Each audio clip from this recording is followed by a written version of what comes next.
미세먼지를 체감하기 어렵다고 해서 절대 간과해서는 안 됩니다. 왜냐하면 우리의 건강을 위협하는 아주 치명적인 요소이기 때문이죠. 예를 들어 세계보건기구는 당뇨병, 비만, 치매, 뇌졸중, 만성 폐쇄성 폐질환, 심혈관 질환, 폐암 및 천식을 유발한다고 보고했고, 국제암연구기관은 미세먼지를 암의 주요 요인으로 분류했죠. 그리고 유럽 환경청은 27개국 유럽 회원국에서 약 30만 7천 명이 조기 사망한다고 추정했습니다.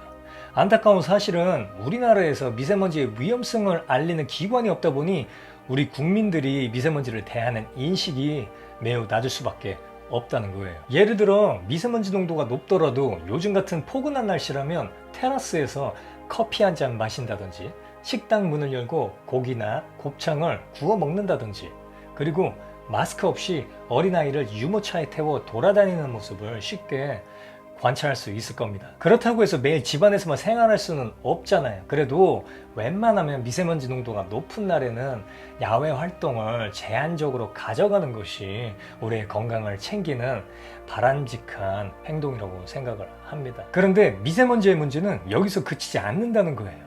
현재 미세먼지와 코로나의 관계에 대한 많은 연구가 나왔는데 대부분 미세먼지가 코로나의 확진 및 사망률과 관련성이 강하다는 결과를 얻었습니다. 최초 미세먼지가 코로나의 심각성에 기여할 수 있다고 가정된 이유는 만성적으로 미세먼지에 노출될 경우 호흡기 질환과 심혈관 질환을 일으킬 수 있기 때문이었죠.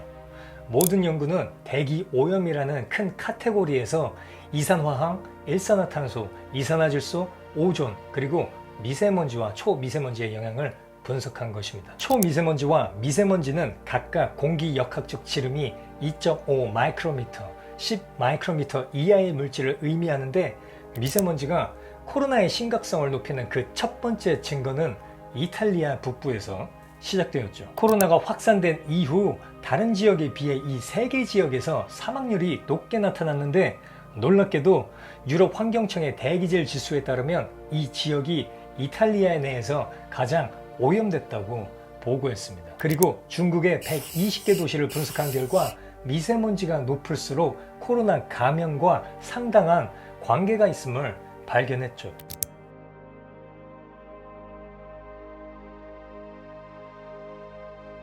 하버드대 연구에서는 초미세먼지가 3제곱미터당 1 마이크로그램 증가할 때마다 코로나 사망률이 15% 증가한다고 보고했고, 이탈리아, 스페인, 프랑스, 독일의 66개 지역의 코로나 사망자 중 78%가 이산화질소가 높은 지역에서 발생됐으며, 영국의 런던과 미들랜드 지역에서는 코로나 확진과 사망률이 가장 많이 집계됐는데, 이 지역은 영국 내 연 평균 질소 산화물 농도가 높은 지역으로 유명합니다. 이 미세먼지가 코로나 확진과 사망률을 높이는 이유는 미세먼지 입자가 작고 가볍다 보니 공기 중에 더 오래 머무르는 경향이 있어서 확진에 영향을 미친 것으로 보이고, 그리고 이 미세먼지는 다양한 질병을 일으켜 관련된 연구 논문들이 되게 많거든요. 그 과정에서 염증이 어마어마하게 올라갑니다. 염증은 모든 질환의 시초이고, 기저질환을 앓고 있는 분들은 염증 수치가 높다는 것은 그리 놀랄 일도 아니에요. 그래서 높아진 염증으로 인해 기저질환을 앓고 있는 사람들의 사망률이 높아질 수 있다고 볼 수 있습니다. 어떠세요, 여러분? 미세먼지 농도가 높은 날에는 좀 더 주의를 기울일 필요가 있다고 생각들지 않으세요?